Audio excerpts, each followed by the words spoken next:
कमाल का देश है साहब। पिज्जा इस देश में 30 मिनट में घर पे आता है। 30 मिनट में नहीं आया तो पैसे वापस कर देते हैं। आप पुलिस वालों को बुला के देखिए।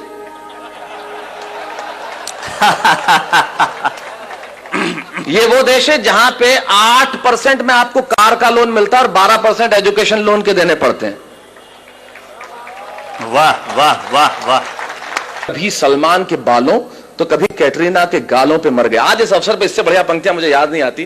क्या बढ़िया बात कहते हैं वो कवि कि कभी सलमान के बालों कभी कैटरीना के गालों पे मर गए, कभी चुंबन कभी चेहरे कभी चालों पे मर गए। ऊपर बैठ के भगत सिंह भी कहते होंगे यार सुखदेव राजगुरु हम भी किन सालों के लिए मर गए। वाह वाह वाह वाह वाह वाह।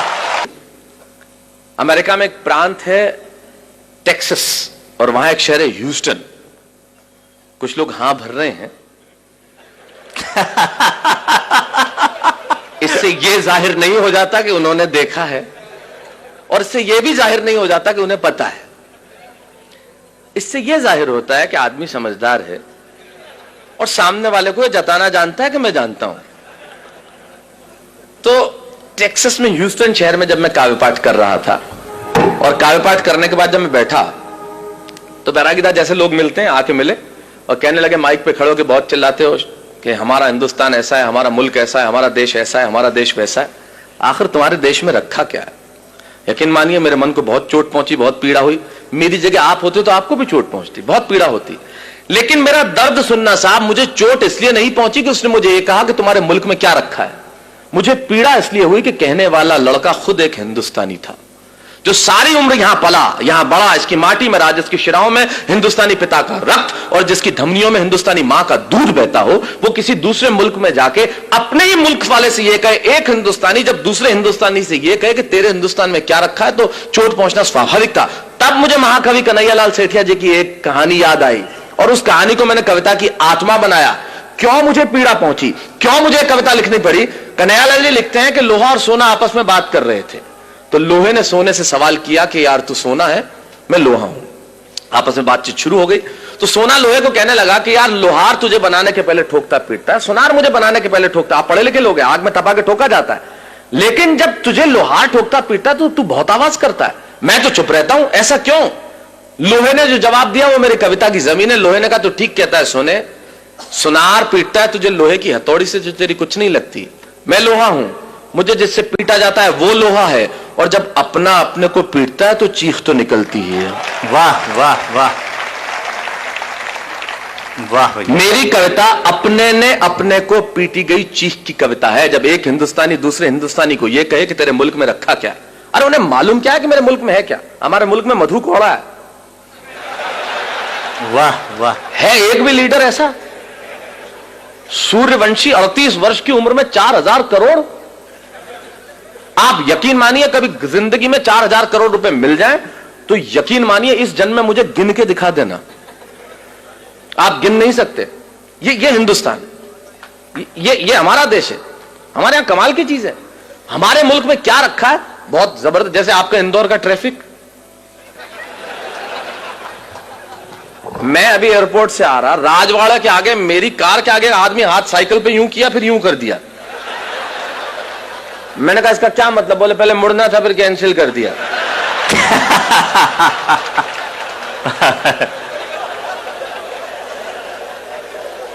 अब कर लो, आप क्या कर लो, ये अपने इंडिया में ही हो सकता है। कार में आगे एक औरत हाथ निकाले भी, मैंने कहा इसको मुड़ना होगा, आधे घंटे तक मुड़ी नहीं। मैंने कहा बहन जी क्या? अरे नहीं, बोले मैं तो नेल पॉलिश सुखा रही थी। ये अपने मुल्क में ही हो सकता है। तब मैं बताता हूं मेरे मुल्क में है क्या। दो दृश्य करता हूं पैदा। अमेरिका में एक लड़का मुझसे कहता है तेरे देश में रखा क्या? तब सुनिए कि अमेरिकन परिवार में एक लड़का घर में आया, बहुत समय बाद सुना था तो हो सकता है मैं कहीं इधर उधर हो जाऊं, लेकिन याद करने की कोशिश करता हूं। अमेरिकन परिवार में एक लड़का घर में आया और अपने पिता से कहने लगा, come on dad what a bad day. Come on dad. American परिवार में एक लड़का घर में आया और अपने पिता से कहने लगा, come on dad what a bad day, I just want to change my girlfriend. ये बेटा बाप से बात कर रहा है। Come on dad, what a bad day. I just want to change my girlfriend. अब मैंने तुरंत ये शब्द सुना और मेरे कान खड़े हुए। मैंने कहा सुनो, काम की बात चल रही है। मैं रेगिस्तान का निवासी, वैसे ही सूखाग्रस्त इलाका, तो ऐसे शब्द सुनने में बड़ा अच्छा लगता है।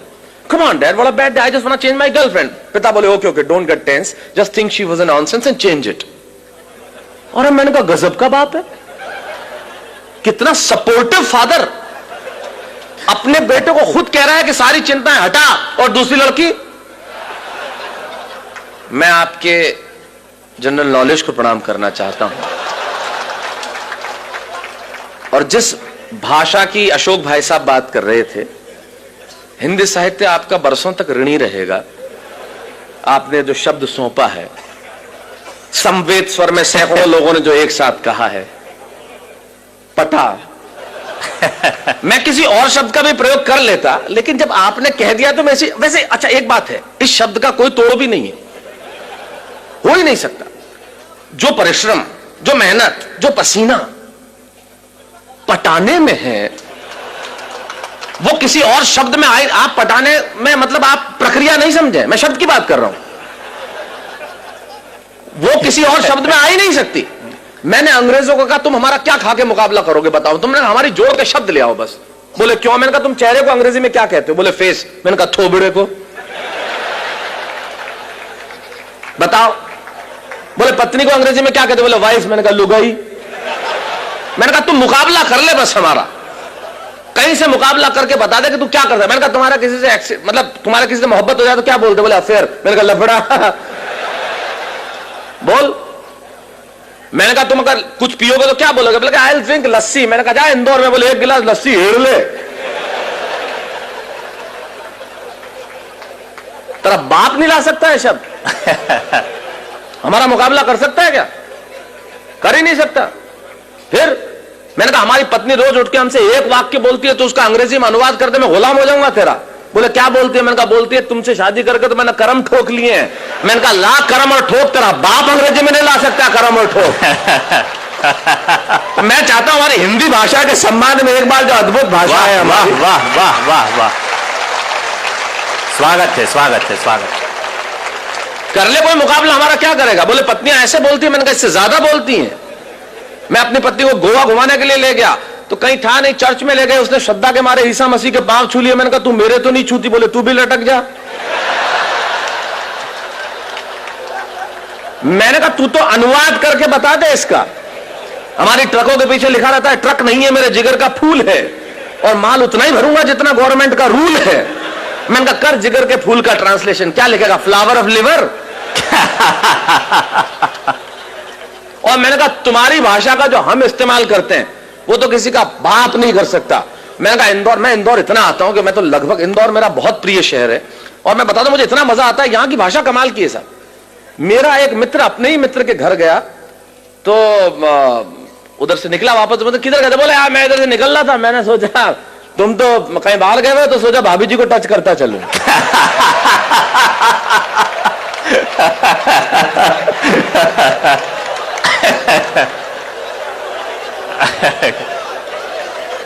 ये हम कर सकते, ये हमारी भाषा का, सारी दुनिया के भाषाओं को जब हमने हाथ फैला के बुलाया है और जो उसे सौहार्दपूर्ण स्वीकार करके जो मोहब्बत दी है वो कोई दे सकता है? तो ये तो कमाल है। तो मैंने कहा, कमाल का बाप है, खुद ही कह रहा है सारी चिंता हटा। मैंने कहा, खुदा मुझको भी ये अमेरिका भेज देता तो तेरा क्या जाता? खुलेआम चिंताएं हटाते, मजे से लड़कियां घुमाते, वरना हिंदुस्तान में हमारे पिताजी वो सुबह दोपहर शाम 3 बार तो इसीलिए कूटते हैं कि बताना होता है मैं तेरा बाप हूं। ये इंडियन बाप इस मामले में बहुत जालिम होता है, उसे सिर्फ कूटने का बहाना चाहिए। घर में निकर पहन के क्यों बैठा है? कूट दिया। पैंट पहन के बैठा है, फिर ठोक दिया। नई पैंट, कुछ नहीं पहना तो फूट ठोक नहीं था फिर तो। तब हमारे मुझे सुरेंद्र जी याद आते हैं, वो बहुत बढ़िया बात कहते हैं। सुरेंद्र जी कहते हैं कि जितने एनआरआई, मतलब अमेरिका में आपको मालूम है, बच्चों को अगर आप पीट दो तो 911 पे कॉल करके तुरंत पुलिस, आप बच्चों को पीट नहीं सकते। पीटते ही बाप गिरफ्तार। एक हिंदुस्तानी बाप ने ठोक दिया, छोरे ने 911 पे फोन किया, बुला ली पुलिस, गिरफ्तार हुआ। जैसे ही जेल से छूटा बाप, तीसरे ही दिन इंडिया की टिकट कराई बेटे के साथ, और दिल्ली एयरपोर्ट पे उतरते ही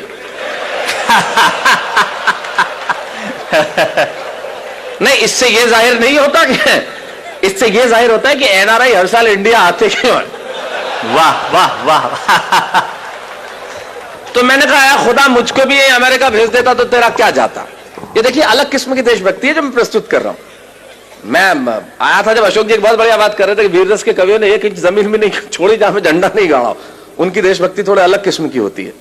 अच्छा, वो झंडा गड़ता पाकिस्तान पे ही है, चाहे वो रावलपिंडी हो, चाहे लाहौर हो, चाहे कराची हो। मैंने कहा आजकल चाइना बहुत बदमाशी कर रहा है, उधर क्यों नहीं गाड़ते?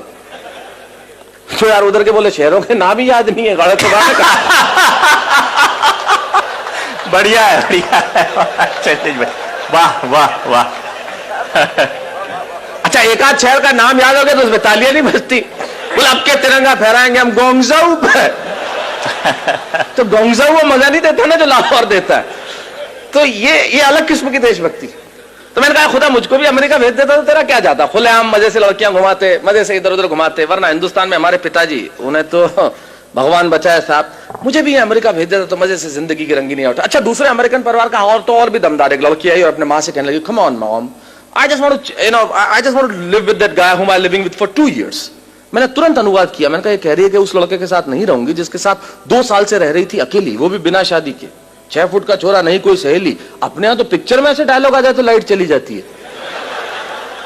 और ये देश कितना एडवांस है, हम इनसे कितना पीछे है, कितना नीचे। मुझे भी अमेरिका आ जाना चाहिए और जिंदगी के मजे उठाना चाहिए। अब यहां से वो बात शुरू करता हूं जिसके लिए कविता लिखी। मुझे भी अमेरिका आ जाना चाहिए और जिंदगी के मजे उठाना चाहिए। ये बात मैंने वहां रहने वाले एक बुजुर्ग जोड़े को बताई तो उन्होंने बहुत धीरे से मेरा कंधा थपथपाया। ये बात कि मुझे भी अमेरिका आ जाना चाहिए और जिंदगी के मजे उठाना चाहिए, ये बात मैंने वहां एक रहने वाले बुजुर्ग जोड़े को सुनाया तो उन्होंने बहुत धीरे से मेरा कंधा थपथपाया और कहने लगे, बेटा ये बातें, ये रोशनी, ये चमक, ये दमक लगती बहुत सच्ची हैं और लगती भी खूब अच्छी हैं। अरे तुम्हें क्या मालूम, ऊपर से हंसते हम भीतर कितना पिसते हैं, इन आंखों से आंसू रिश्ते हैं। अरे तुम्हारे मुल्क में और कुछ नहीं होगा पर वहां सच्चे रिश्ते हैं। वाह वाह वाह वाह, बहुत अच्छा, बहुत अच्छा। तुम्हारे मुल्क में वहां कुछ नहीं होगा पर ये रिश्ते हमारे मुल्क में ही हो सकते हैं मित्रों, ये रिश्ते हमारे मुल्क में ही हो सकते हैं। ये जो सम्मान की परंपरा बची है वो इसी देश में बाकी रह गई है। तब कहता हूं कि तुम्हारे मुल्क में और कुछ नहीं होगा पर वहां सच्चे रिश्ते हैं। अरे वहां बेटा शाम तक घर नहीं लौटे तो पिता को खाना नहीं भाता। और अगली पंक्ति में बात कितनी छोटी लेकिन तर्क कितना बड़ा कि वहां बेटा शाम तक घर नहीं लौटे तो पिता को खाना नहीं भाता। और इतनी तमीज तो है कि छोटा छिप जाएगा लेकिन बड़े के सामने सिगरेट नहीं पी पाता। इतनी तमीज तो है कि छोटा छिप जाएगा लेकिन बड़े के सामने सिगरेट नहीं पी पाता। और बहन बहन जब विदा होती है ना तो आंखों में आंसू सच्चे होते हैं और घर घर में पांव छूने वाले छोटे बच्चे होते हैं। मित्रों यकीन मानिए एक बात इन कवियों की उपस्थिति में कहना चाहता हूं, जो चीज हमारे पास है शायद उसके होने का एहसास हमारे पास नहीं है। मैं सिर्फ एहसास कराने के लिए आया हूं कि हमारे पास क्या है जो दुनिया के पास हो नहीं सकता। पूरी दुनिया के ग्लोब पे छोटे बड़े मिला के लगभग 183 देश हैं। छोटे बड़े कर लेंगे जो यूएनओ के सदस्य नहीं है तो 200-203 देश हैं। बैरागीदा अशोक जी जिनकी कविताएं सारी दुनिया में गूंजी है, एक कवि होने के नाते, एक अभिनेता होने के नाते सारी दुनिया में जाता हूं और सारी दुनिया के देखने के बाद इनकी उपस्थिति में एक बात दावे से कहता हूं, पूरी दुनिया के ग्लोब पे होंगे 203 देश साहब, लेकिन सिर्फ एक देश ऐसा है जहां बच्चे मां बाप के पांव छूते हैं, वो देश हिंदुस्तान है, दूसरा कोई देश नहीं है। तब कहना चाहता हूं ये इसी मुल्क में बचा है। तब कहना चाहता हूं कि विदा होती है ना तो आंखों में आंसू सच्चे होते हैं और घर घर में पांव छूने वाले छोटे बच्चे होते हैं। ये बात सुन के मैं सोचने लगा कि बात में दोस्त दम है। हम तो सिर्फ हम हैं। अरे क्या नहीं है मेरे मुल्क में, भले आंखों में धुआं और चेहरों पे गुबार है, दिल्ली में लूली लंगड़ी सरकार है, जेब में कुछ पैसा उधार है, न चमक है, न दमक है, न रोशनी है, न बिल्डिंग है, न कार है। मैं सारी चीजें स्वीकार करता हूं कि मेरे देश के पास नहीं है, लेकिन यकीन मानिए अगली पंक्ति में मैंने कविता नहीं लिखी। मैंने 125 करोड़ हिंदुस्तानियों के दिलों में बसने वाले एक शब्द को उठाया, उसे कलम की नोक पर रखा और पिरोता हूं आपके सामने और दावा करता हूं कि दुनिया भर के दौलत, दुनिया भर का वैभव तराजू के 2 पलड़े लीजिए और दुनिया भर का वैभव, दुनिया भर का यश, दुनिया भर की कीर्ति, दुनिया भर की समृद्धि तराजू के एक पलड़े में रख दीजिए और तराजू के दूसरे पलड़े में मेरे देश का सिर्फ एक शब्द जो आपके घर आंगन में और आपके दिलों में, ये शब्द सुन के अगर आपकी शिराओं में कहीं हिंदुस्तान बहता हो तो यहां से लेकर वहां तक मुझे बता देना कि मेरे देश के प्यास क्या है जो पूरी दुनिया के पास हो नहीं सकता। मैंने ये नहीं लिखा कि यहां सूरज सबसे पहले उगता है, मैंने ये भी नहीं लिखा कि यहां घास की रोटी खाने वाले महाराणा प्रताप हुए, मैंने ये भी नहीं लिखा कि सिकंदर के सेनापति अपनी बेटी की डोली यहां दे जाते हैं, मैंने ये भी नहीं लिखा कि यहां पन्ना धाय स्वामी भक्ति में बेटा कटवा देती है। मैंने ये नहीं लिखा कि हाड़ी रानी शीश काट के थाली में रख देती है। मैंने ये कुछ नहीं लिखा क्योंकि ये सच हम जानते हैं। मैं तो सिर्फ एक पंक्ति कहता हूं, एक शब्द मात्र कहता हूं कि वो जो हमारे देश में बसता है दुनिया भर में हो नहीं सकता। और रख दीजिए दुनिया भर का वैभव इस शब्द के सामने और फिर बताइए कि मेरे मुल्क के पास क्या है। कि बात में दोस्त दम है। हम तो सिर्फ हम हैं। अरे क्या नहीं है मेरे मुल्क में। भले आंखों में धुआं और चेहरों पे गुबार है, दिल्ली में एक लूली रंगी सरकार है, जेब में कुछ पैसा उधार है, न चमक है, न दमक है, न रोशनी है, न बिल्डिंग है, न कार है, पर मेरे देश में संस्कार है। वाह वाह वाह वाह वाह वाह।